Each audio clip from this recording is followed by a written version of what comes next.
Muscle ka ba? Husband material ka na?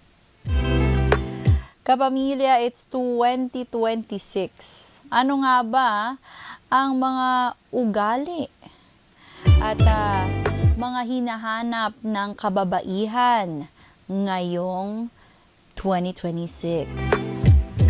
Kapamilya, dati kapag maskulado ka, ay, ang pogi ni kuya, sarap jowain.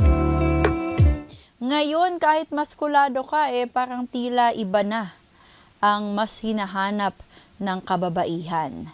Ano nga ba ito, kapamilya? Mga traits na hinahanap ng mga kababaihan pagdating sa lalaki ngayong panahon ng dating. Kapamilya, it is August 11, 2026 and it's a Tuesday. Abay, kayo po ay naka-tune in na naman sa nag-iisang programang nakatutok sa Love Life. Yes, kapamilya, Love Life po ng mga Pilipino. This is Love Connect with your Love Guru on Air na si Coach V. Uy, akala nyo ba, bali-balita, chismis to? Abay, kapamilya, iba to. Ito ang usapang hindi mo talaga pwedeng matanggihan. Kasi by the end of the day, no, uuwi at uuwi ka sa bahay at karamihan sa atin mas gugustuhin umuwi sa bahay na merong love. O kapamilya, hindi lang pera, trabaho, politika at mga news ang makukuha nyo dito sa DZMM. Matututunan nyo din kung paano magmahal at paano nga ba mahalin ng tama. Kaya ngayong gabi, malalaman natin, ano nga ba ang dapat tinitingnan ng babae pagdating sa pagpili ng lalaki. Because you know what, kapamilya, sa panahon ngayon, hindi na sapat ang muscle-muscle lang. Hindi na sapat ang papogi-pogi lang. Pa-charming, pa-dimple, pa-kindat-kindat. Actually, pati nga may stable na trabaho, hindi na sapat. O kahit marunong ka pang magpakilig, hindi na din enough para matawag na catch ka. Ano nga ba ang mga pag-uugali at ginagawa ng lalaking catch, kapamilya? Yan ang malalaman natin ngayong gabi sa Love Connect. Ikaw, anong unang tinitingnan mo sa lalaki kapag ikaw ay pumipili ng mapapangasawa? Kapamilya, ano nga ba ang dapat hinahanap ng mga babae sa lalaki ngayong 2026? Ayan na nga, kapamilya. Ito na, ngayong gabi, malalaman natin, na, you know what? Sa 2026, mapapansin nyo, mas tumaas na talaga ang standards ng mga babae.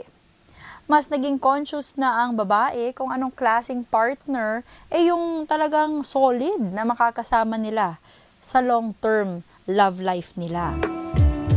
Kasi naman, alam nyo naman, at nakita nyo naman ang iba ang galing manligaw, pero hindi marunong magmahal. Ay! May naalala, nung nanligaw, galing-galing. Nung sinagot na, wala. Wala na, lampang gulay. Hindi na ba wala ka nang kuha, ma-experience. At hindi ka na natutuwa kasi biglang naging vegetable. Pagkatapos makuha ang matamis mong oo. Kaya nga naman, kapamilya, ang mga babae ngayon talagang ingat na hindi sila malabam.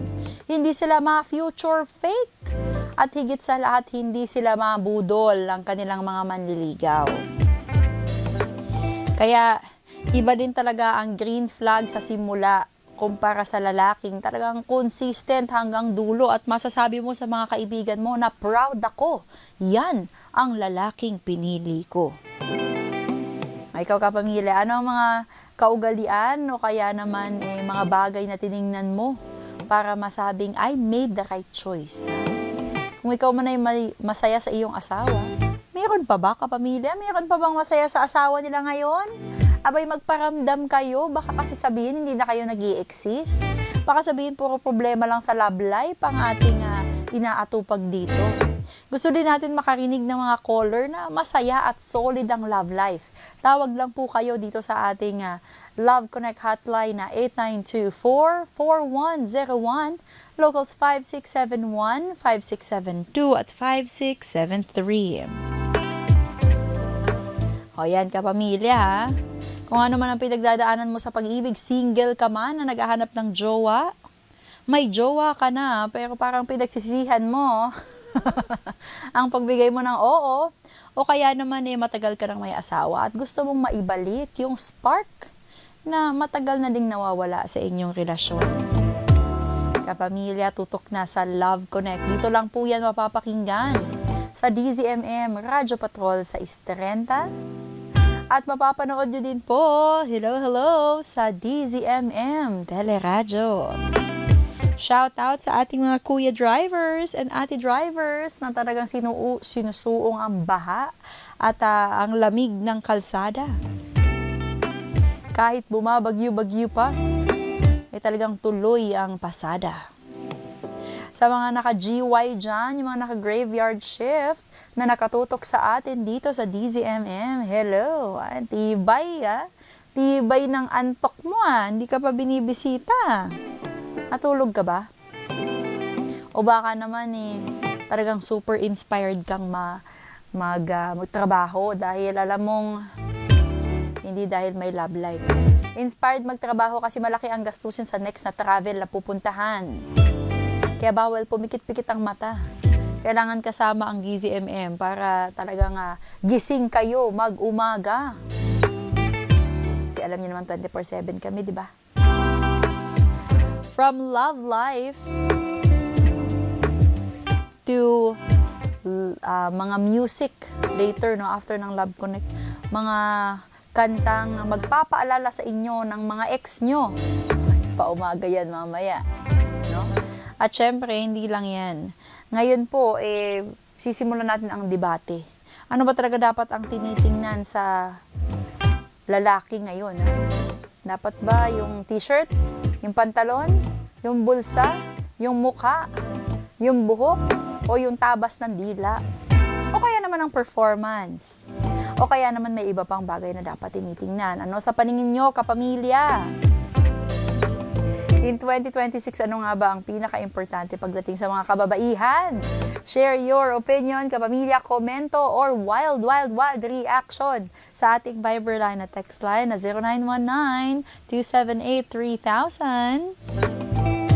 And syempre, pwedeng tumawag sa 8924-4101. Ang local number po ng ex mo ay joke lang. Ang local number ng DZMM ay 5671, 5672 at 5673.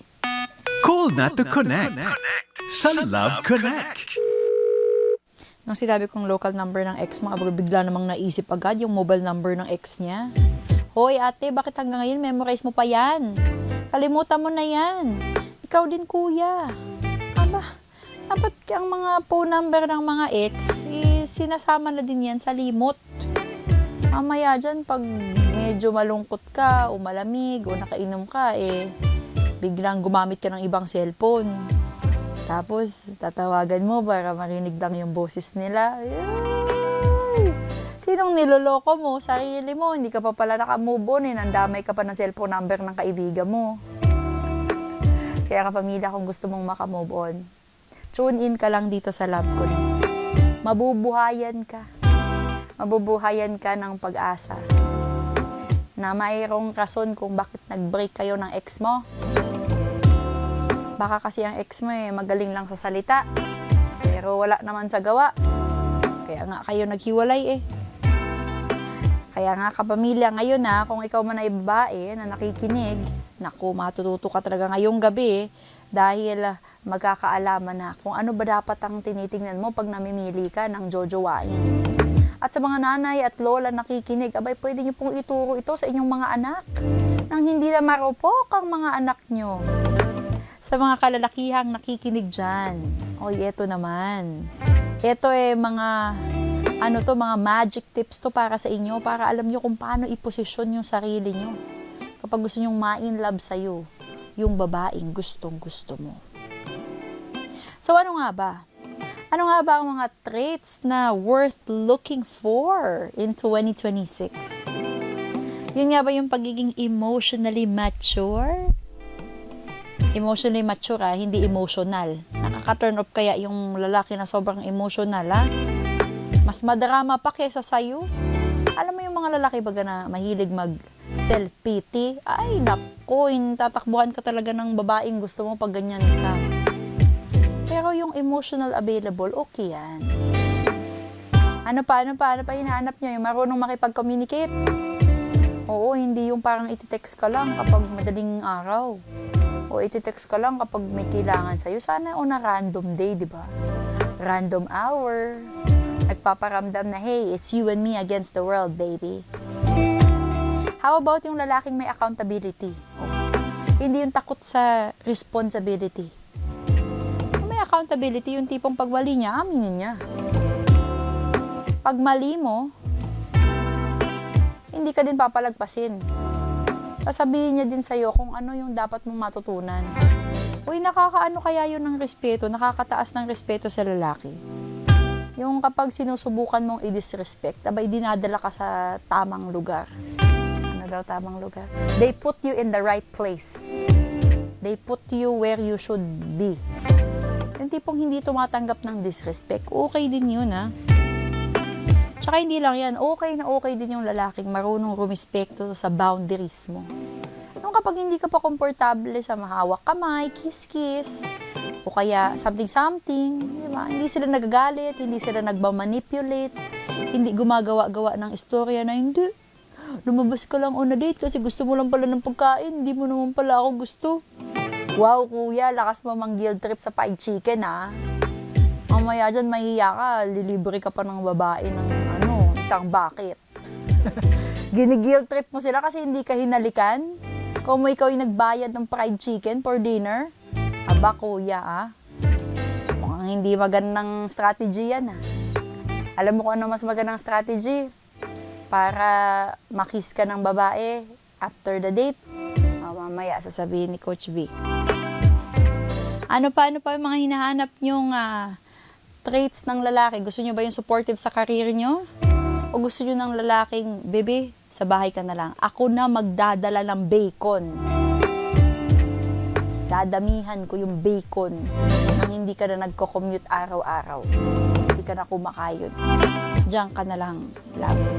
Mag-TikTok ka na lang buong araw. May ganun ba? At higit sa lahat, gusto nyo ba ng lalaking consistent? Hindi lang sa pagyayabang sa salita, kung hindi consistent, pati sa gawa.